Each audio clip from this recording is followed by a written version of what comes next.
অনেক সময় কিন্তু আমাদের দেখা যায় যে বাইরের দেশের মানে এক কথা বলতে গেলে ইউএসডি ডলার যেটা থাকে সেটা অথবা P2P অন্যান্য আপনার আদার সাইডের যে টাকাগুলো থাকে সেগুলো কিন্তু আমরা বাইন্যান্সে রিসিভ করি এবং সেখান থেকে কিন্তু আমরা বাংলা টাকায় কনভার্ট করতে চাই। আর বাংলা টাকায় কনভার্ট করার জন্য কিন্তু আমাদের বাংলাদেশি যে বিকাশ, নগদ অথবা রকেট থাকে সেগুলোতে কিন্তু আমরা টাকাটা ট্রান্সফার করার জন্য চাই। তো এই টাকাটা ট্রান্সফার করার জন্য কিন্তু আমাদের অবশ্যই বাইন্যান্সে কিন্তু আমাদেরকে যে ওয়ালেটটা অ্যাড করতে হয়, যেমন আপনার বিকাশ, নগদ অথবা রকেট ওয়ালেটটা কিন্তু অ্যাড করে রাখতে হয়। তো আজকে আপনাদেরকে দেখাবো যে কিভাবে আসলে আপনারা এই বাইন্যান্সের ভিতরে বিকাশ, নগদ অথবা রকেট ওয়ালেট অ্যাড করতে পারবেন। তার জন্য আপনারা বাইন্যান্স অ্যাপসের ভিতরে ক্লিক করবেন এবং এখান থেকে উপরে যদি লক্ষ্য করেন বাইন্যান্সের যে লোগো আছে ওইখানে ক্লিক করবেন। তো ক্লিক করার পরে আপনাদেরকে এরকম ইন্টারফেসে নিয়ে আসবে।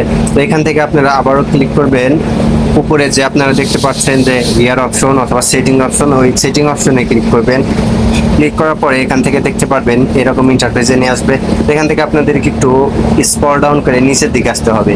তো নিচের দিকে এসে আপনাদেরকে খুঁজে বের করতে হবে পেমেন্ট মেথড।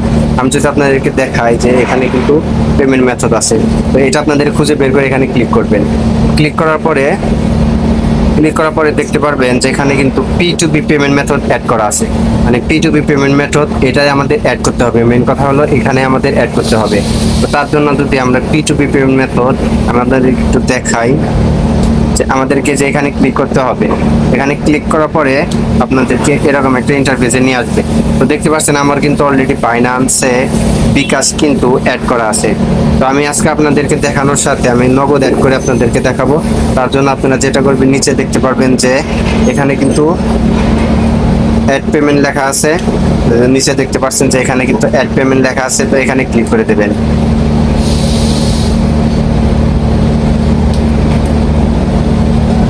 এখানে ক্লিক করে দেওয়ার পরে দেখতে পাচ্ছেন যে বিকাশ, নগদ এবং আপনাদের সামনে কিন্তু রকেট শো করতেছে। আপনারা যে আপনাদের ওয়ালেটটা অ্যাড করবেন সেখানে ক্লিক করে দেবেন। দেওয়ার পরে আমি যেহেতু নগদ অ্যাড করবো সেজন্য নগদে ক্লিক করে দিচ্ছি। তো নগদে ক্লিক করে দেওয়ার পরে আপনারা এখানে নগদ ওয়ালেটটা অ্যাড করবেন। আপনারা যে প্রথম ঘরটি দেখতে পাচ্ছেন সে ঘরে কিন্তু আপনাদেরকে নগদ ওয়ালেট অ্যাড করতে হবে। আপনি যদি বিকাশ চান সে বিকাশ দেবেন অথবা রকেট চাইলে রকেট ওয়ালেটের নাম্বারটা দেবেন। ওয়ালেট নাম্বার বলতে আপনার যে নাম্বার দিয়ে আপনার অ্যাকাউন্টটা তৈরি করা আছে সেই নাম্বারটা দিবেন।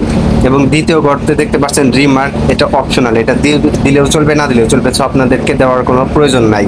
আপনারা প্রথম ঘরে আপনাদের ফোন নাম্বারটি দিয়ে দিবেন। দেখতে পাচ্ছেন আমি আমার নাম্বারটি দিয়ে দিয়েছি। নাম্বারটি দিয়ে দেওয়ার পরে নিচের দিকে দেখবেন যে কনফার্ম নামের অপশন আছে। সো আপনারা এখানে কনফার্ম করে দেবেন। এখানে কনফার্ম করে দেবেন। কনফার্ম করে দেওয়ার পরে এখানে আপনাদের যে কাজটি করতে হবে এখানে দেখতে পারবেন যে আপনারা বাইন্যান্স অ্যাকাউন্ট ক্রিয়েট করার সময় আপনারা গুগল অথেন্টিকেশন যেটা আছে সেখানে আপনারা যেতে হবে এবং গুগল অথেন্টিকেশনের এখান থেকে কোড নিয়ে এসে এখানে সাবমিট করতে হবে।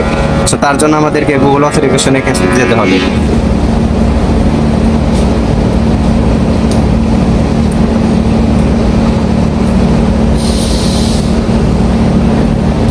তো আমি আমার গুগল অথেন্টিকেশন থেকে কোডটি নিয়ে আসছি। তো আমি আমার গুগল অথেন্টিকেশনের কাছ থেকে কোডটি নিয়ে আসছি এবং এখানে কিন্তু অ্যাড করে দিয়েছি এবং সেই সাথে কিন্তু খুব সহজেই কিন্তু অতি দ্রুত কিন্তু আমার ওয়ালেটটা অ্যাড হয়ে গেছে। তো এখন যদি দেখেন যে উপরের দিকে আমার নগদ ওয়ালেটটা কিন্তু অ্যাড হয়েছে। আগে ছিল বিকাশ, এখন কিন্তু নগদ ওয়ালেটটা অ্যাড হয়ে গেছে। সো আপনারা চাইলে এভাবে কিন্তু আপনার বিকাশে অথবা